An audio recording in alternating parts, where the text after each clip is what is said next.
What is going on, everyone, and welcome to the Sports Talk on Tap podcast. We're here. You can find daily videos Monday through Friday covering all the major sports leagues, MLB, NHL, NBA, NFL. We're here to cover whether it be games, news, highlights, all that fun stuff. I'm Jake. That's Nick. And in today's MLB episode, it's only fair. Nick has obviously done great work with the Red Sox, Talk on Tap, and just talking about, the games every day. But now it's time, once a week, we just kind of check in on the standings, see what's changed, because even though it's only a week, a lot changes in 7-8 days, as we've seen. So with that being said, Nick, it's only fair to, start in the American League East, where your Red Sox reside and are riding a 5-game winning streak, 8-2 in their last games. Since you called them 500, they've shut you up. And now, they're only like 2 games out of a wild card spot. Still, though, middle of the June, so I don't really look at the wild card until like August, really, because it's just going to, it's whatever right now. You're just playing to win games at this point. But with that being said, fun times. And so obviously what sticks out to me is the Orioles have just not gone away. The Yankees and Orioles are in a series right now. Baltimore won the second game last night in extra innings. And they're only a game and a half back. And it's looking like our prediction might have been right. I don't want to get too carried away because, like I just said, we're only in June still. But they've fought back. The Yankees kind of separated themselves, like 5-game lead. Now it's back to 1.5, and they've, stayed afloat. And then you've seen the Red Sox have obviously created separation, so they're going to be the solidified third team. It looks like for at least a little while now, and the Blue Jays and Rays are just fighting for like last place, basically. But shout out Red Sox, shout out Orioles, and still shout out Yankees, still in first place and only are 6-4. So it's not even like they're in a slump. It's just Baltimore's playing great baseball right now. Got to be frustrating as a Yankees fan, finally having a breakout year, best year in the league, and you're only a game and a half up. You're fighting for your lives for that first place spot. Well, Baltimore's young, and they care about the regular season. They were the 1 seed last year, so they're going to be fighting to stay atop because everyone wants that bye, and get that extra rest. So, but obviously the 2 best teams in the American League, despite being the same division, unfortunate, but whatever. It is what it is. Look for Baltimore to make a move soon. Kyle Bradish just had to get Tommy John, so that's another pitcher they've lost. So they've had taken a big hit, pitching wise. Corbin Burns has been, obviously there all year, but they've had guys going up and down. So look for them to make some sort of trade at the deadline, if not sooner, because they need to stay in this race, and it's going to come down to pitching. So, yeah, well, that's very or trade for a guy. They definitely have the pieces to trade for a guy, but that's what they're going to have to do because with all these injuries, they can't stay afloat with your entire rotation going down. Yeah, no, that's a good point. So yeah, Baltimore make a move. The Yankees probably because the Yankees are always going to make moves. With that being said, now we move into the Central where Guardians have kind of just stuck around. Royce Lewis about 500. Yep. Royce Lewis, Twins playing a lot better baseball, 8-2. They have now surpassed the Royals, only by half a game, but Royals in a little bit of a slump, but that's what you expect with the young team. 2-8 in their last 10. Still, though, great season so far for the Royals. Still in a wild card spot. Tigers have just kind of always been like 5 games below 500, and we know the White Sox are the White Sox. But shout out Royce Lewis once again, another home run yesterday, 3 hits, best player in the world. But hey, I believe he lost in the game. He did? Yeah, he made an error at third in extra innings that drove in the game-winning run. Like he overthrew the first baseman. What I hear then is he'll homer 2 times more today to make up for it. But obviously, shout out Royce Lewis and Carlos Correa for just carrying this lineup. Joe Ryan being like our only good starting pitcher right now, and Simeon Richardson actually, who's like our 5th guy. But Pablo, need him to wake up, and just some of these other guys. But shout out Guardians. They've been atop this league, still 5.5 up. But will be interesting to see with the Royals and Twins if they can catch up, and the Royals can make up some ground. But this division kind of has it set. We know what the Tigers are. We know what the White Sox are, definitely, and we know the Guardians are going to be flirting with first place. We'll see if the Twins and Royals, they've been about like 6 to 9 games behind. Can they make up this ground? We'll be seeing. They have plenty of time too. But with that being said, we'll move into the next division, AL West. This is ugly. Nick, this has kind of been the same story, just Mariners carried by their pitching. They're 12 games above 500 with a 14 positive run differential. And then we have the Astros and Rangers, just both disappointing. I mean, if I'm a Rangers fan, you still have that World Series, so I really don't care. I mean, if the Twins won the World Series this year, they can play below 500 baseball until July, and I wouldn't give a shit. Even the whole season, I wouldn't really care because, you still want a championship. So, but it'll be interesting to see. But I mean, I feel bad for the Angels, and just they're always there. And same with the Athletics. Our third place take ain't looking so hot right now. Yeah, no, we completely screwed the pooch on this division. The only thing we got right was the Mariners pitching being good, but everything else is just this division's like chaos.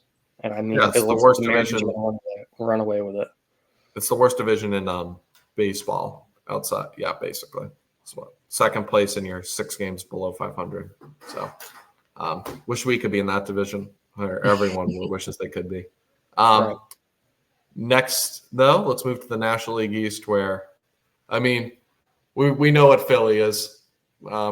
Best team one of the best teams in the National League. Either them or the Dodgers, whoever wants to pick. But Philly's just been a little bit of a skid, but they're still but you're not going to play perfect baseball throughout the whole season. So they're going to lose some games, even in their skid.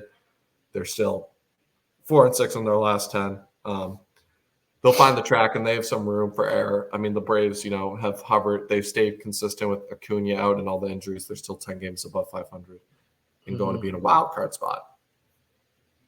And then this is my favorite division, the next division, because you had down here.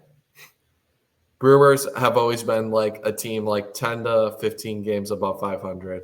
They've been getting good, solid production just throughout the whole roster, throughout the whole season. They're a good team. They're going to win the Central. A lot of people were doubting them heading into the year, but they've kind of shut those guys up. Yelich playing not back to, his MVP doesn't have that power quite back, but that average is amazing. This is what surprises me the most about this division is look at the run differential. I mean, the Brewers obviously are positive, but the team in last place is the only other team with a positive run differential. And it's plus 10. It's not like, +1 because the Cardinals, What is that, -30?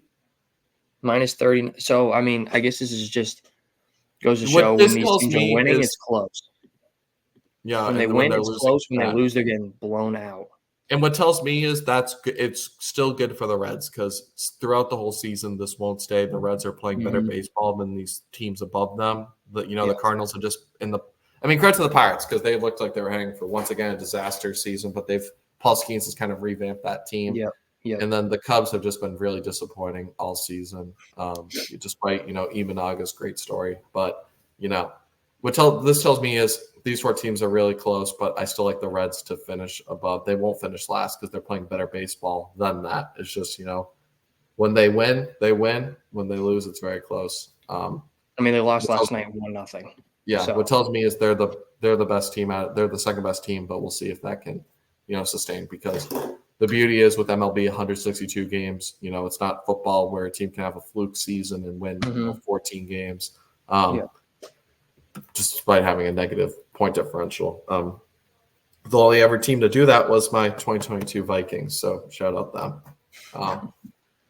Next team, though, or last division, this division has kind of, stayed relatively the course throughout the whole season. Dodgers first place, Padres second with around a 500 record. Now they're a couple games below. Although the Diamondbacks have caught up slightly. They might take over second soon. The Giants have just been the Giants kind of like hanging around the third spot. And then the Rockies have obviously been the Rockies all year. So we haven't seen too much change in this division. This division probably is a division of no change. Yeah. I feel like the Giants like a week ago were number 2, but it's kind of just like a mix and match for the 2, 3, 4 spot. So maybe one of those teams will sneak in as a wild card. Maybe the Diamondbacks can get hot, but the way the Giants, similar to you see that the -26, while the Padres and Diamondbacks have just been playing better baseball. It's just the Giants, have won some closer games. So, is that sustainable? I think the way it plays out is Dodgers, Diamondbacks, Padres, Dodgers, Diamondbacks, Padres, Giants, Rockies. It's probably gonna come down to who makes a big move at the trade deadline and adds or the Diamondbacks if Corbin Carroll could get back to anything. Yeah, he's like going through a bad sophomore slump right now. Yeah, but you know what? We'll see what happens because like I said, the beauty of this is it's still June, so we'll see. Obviously, talking about it today that because it is Wednesday, that means some afternoon games. So my Twins kick off at 1:10, a couple 1:00 games, and then do the Red Sox have the day off Thursday? Yep, they're going to Cincinnati actually. They're going to Cincinnati. Red Sox day off. So that'll be good for them. Get a little bit of rest, or maybe not because maybe they wanted to keep playing because ride this momentum. But Red Sox earned the day off. So a lot of afternoon games today. We'll see how those play out. Obviously, a lot of series winners will be decided. So rubber matches today. Keeping cool today because it's still. Is it hot where you are? I know it's 82 degrees. It's only 10 o'clock in the morning. It's already 80 degrees out. So.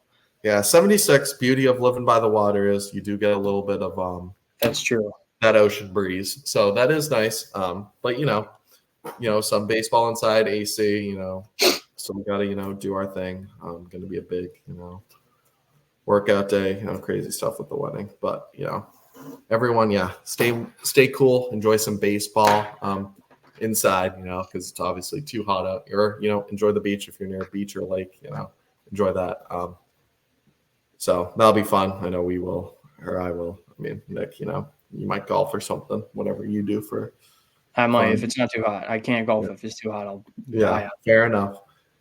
Yeah, that's going to be good. But with that being said, going to be a great day. And Nick will be back with Red Sox Talk on Tap. Maybe I'll do a Twins Talk on Tap soon with this momentum. But I can't with this team because as soon as I start the Twins Talk on Tap, we're going to lose 7 games, and I won't want to do it anymore. So.